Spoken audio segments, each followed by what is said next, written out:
వివిధ దేశాలతో స్వేచ్ఛ వాణిజ్య ఒప్పందాల్ని కుదుర్చుకునేందుకు భారత్ తన ప్రయత్నాల్ని ముమ్మరం చేసింది.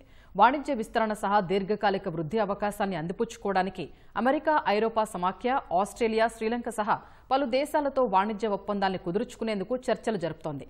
50% టారిఫ్లతో సంబంధాలు దెబ్బతిన్న వేళ భారత్ చేరుకున్న అమెరికా ప్రతినిధి బ్రెండన్ లించ్తో నేడు కేంద్ర వాణిజ్య శాఖ చర్చలు జరపనుంది.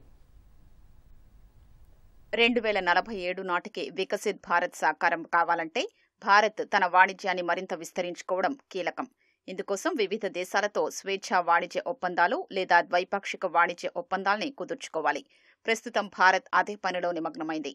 అమెరికా, ఐరోపా సమాఖ్య, Australia, Sri Lanka, Peru, Chile, Oman, New Zealand తదితర దేశాలతో వాణిజ్య ఒప్పందాల్ని కుదుర్చుకునేందుకు మోదీ సర్కార్ విస్తృత చర్చలు జరుపుతోంది. అమెరికాతో ఇప్పటికే 5 విడతల చర్చలు ముగిశాయి. తదుపరి విడత చర్చల్ని ముందుకు తీసుకెళ్లేందుకు దక్షిణ, మధ్యాసియా వ్యవహారాల్ని పర్యవేక్షించే అమెరికా వాణిజ్య ప్రతినిధి బ్రెండన్ లించ్ భారత్కు చేరుకున్నారు.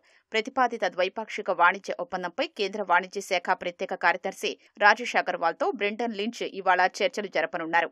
వాస్తవానికి గత నెల 25-29 మధ్య 6వ విడత చర్చలు జరగాల్సి ఉంది. ట్రంప్ 50% సుంకాల నేపథ్యంలో అవి వాయిదా పడ్డాయి. అమెరికా ప్రతినిధి బ్రెండన్ లించ్తో నేడు జరిగే చర్చలు 6వ విడత చర్చలు కాదని భారత వాణిజ్య శాఖ ప్రతినిధి రాజేష్ అగర్వాల్ వివరించారు. 6వ విడత చర్చలకు ఇవి ముందస్తు చర్చలుగా భావించారని ఆయన తెలిపారు.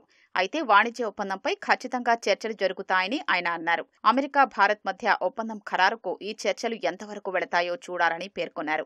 ఇప్పటికే ఇరు దేశాల మధ్య వారం వారం వర్చువల్ గా చర్చలు జరుగుతున్నట్లుగా రాజేష్ అగర్వాల్ వెల్లడించారు. చర్చలు కొనసాగుతున్నప్పటికీ అనుకూల వాతావరణం లేకపోవడం వల్ల పురోగతి లేదని ఆయన వివరించారు. ఇప్పుడు ఒక మార్గం కనిపిస్తోందని ఆయన చెప్పారు. ట్రంప్ 50% సుంకాలు విధించడంతో భారత్ నుంచి అమెరికా చేసే ఎగుమతులపై ప్రభావం పడింది. అయితే వాణిజ్య చర్చలపై ఇటీవల అమెరికా అధ్యక్షుడు చేసిన సానుకూల పోస్టును ప్రధాని నరేంద్ర మోదీ స్వాగతించారు. ప్రస్తుతం జరుగుతున్న చర్చలు ఇరు దేశాల భాగస్వామ్యపు అపరిమిత సామర్థ్యాన్ని తెరిచేందుకు మార్గం సుగమం చేస్తాయని మోదీ విశ్వాసం వ్యక్తం చేశారు. వాణిజ్య ఒప్పందం కుదరలేదని 25% సుంకాలు విధించిన అగ్రరాజ్య అధినేత ట్రంప్ రష్యా నుంచి చమురు కొంటున్నారనే అక్కసుతో మరో 25 అదనపు సుంకాలు విధించి మొత్తం 50%కి చేర్చారు.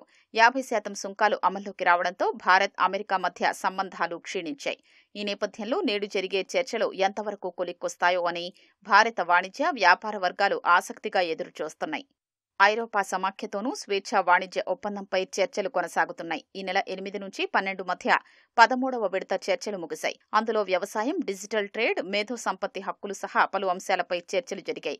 14వ విడత చర్చలు బెల్జియం రాజధాని బ్రస్సెల్స్ లో వచ్చే నెల 6 నుంచి 10 వరకు జరగనున్నాయి.